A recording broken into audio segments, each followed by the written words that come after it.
The Bible in the year September 11th, the Old Testament reading from the English Standard Version is Proverbs chapters 19 and 20. The New Testament reading for today is 2 Corinthians chapter 3. Proverbs chapter 19. Better is a person who walks in his integrity than one who is crooked in speech and is a fool. Desire without knowledge is not good, and whoever makes haste with his feet misses his way. When a man's folly brings his way to ruin, his heart rages against the Lord.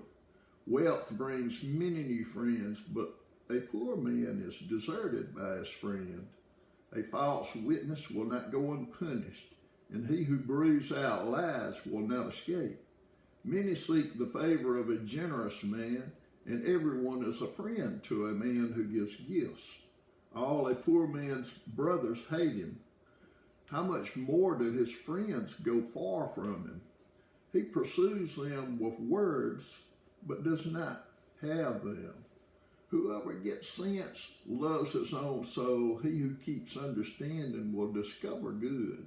A false witness will not go unpunished, and he who breathes out lies will perish.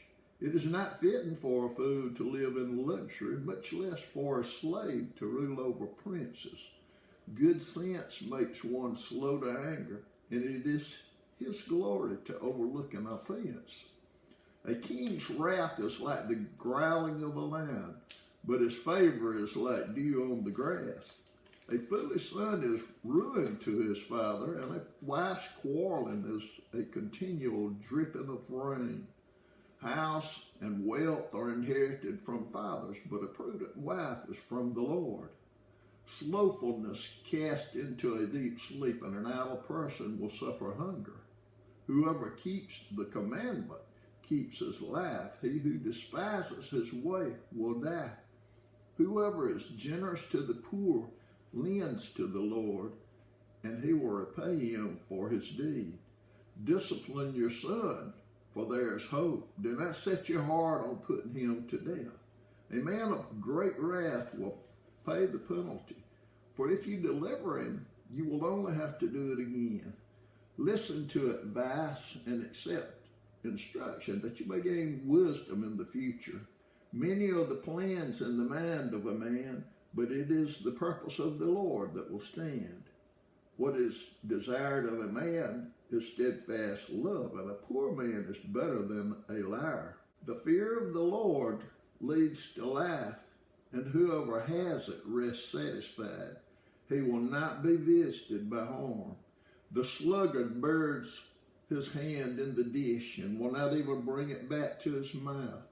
Strike a scoffer, and the simple will learn prudence. Reprove a man of understanding, and he will gain knowledge. He who does violence to his father and chases away his mother is a son who brings shame and reproach. Cease to hear instruction, my son, and you will stray from the words of knowledge. A worthless witness mocks at justice, and the mouth of the wicked devours iniquity. Condemnation is ready for scoffers, and beating for the backs of fools.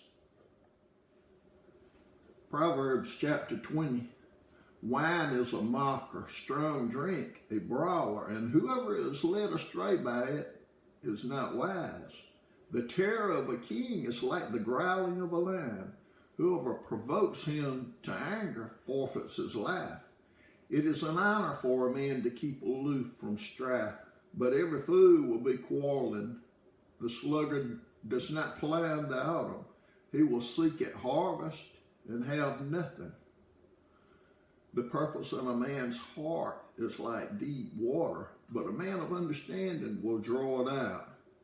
Many a man proclaims his own steadfast love, but a faithful man who can find? The righteous who walks in his integrity, blessed are his children after him. A king who sits on the throne of judgment winnows all evil with his eyes. Who can say, I have made my heart pure, I am clean from my sin?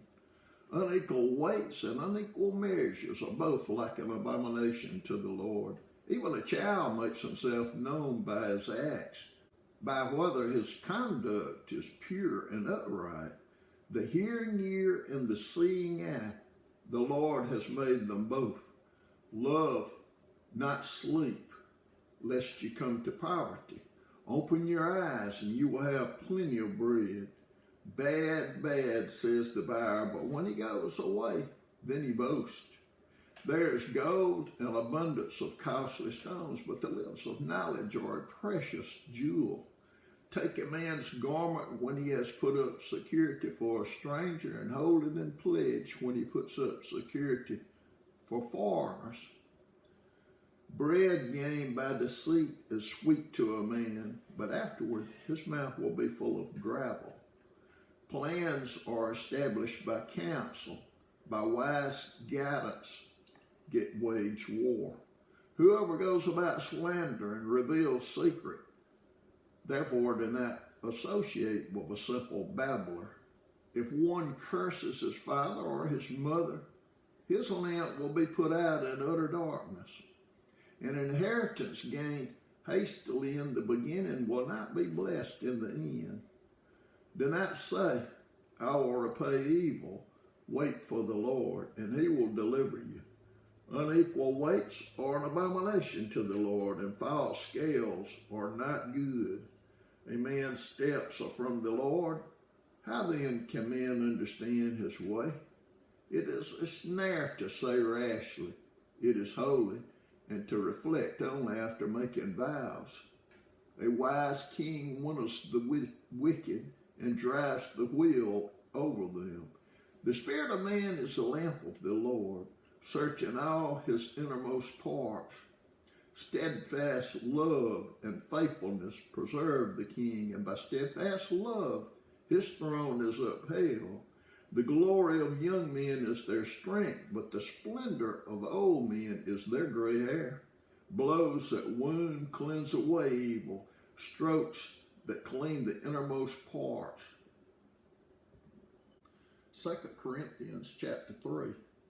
Are we beginning to commend ourselves again, or do we need, as some do, letters of recommendation to you or from you? You yourselves are our letter of recommendation, written on our hearts, to be known and read by all. And you show that you are a letter from Christ, delivered by us, written not with ink, but with the Spirit of the living God, not on tablets of stone, but on tablets of human hearts. Such is the confidence that we have through Christ toward God. Not that we are sufficient in ourselves to claim anything as coming from us, but our sufficiency is from God, who has made us sufficient to be ministers of a new covenant, not of the letter, but of the Spirit. For the letter kills, but the Spirit gives life. Now, if the ministry of death, carved in letters on stone, came with such glory that the Israelites could not gaze at Moses' face because of its glory, which was being brought to an end, will not the ministry of the Spirit have even more glory?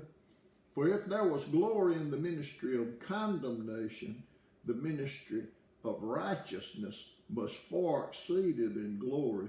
Indeed, in this case, what once had glory has come to have no glory at all, because of the glory that surpasses it.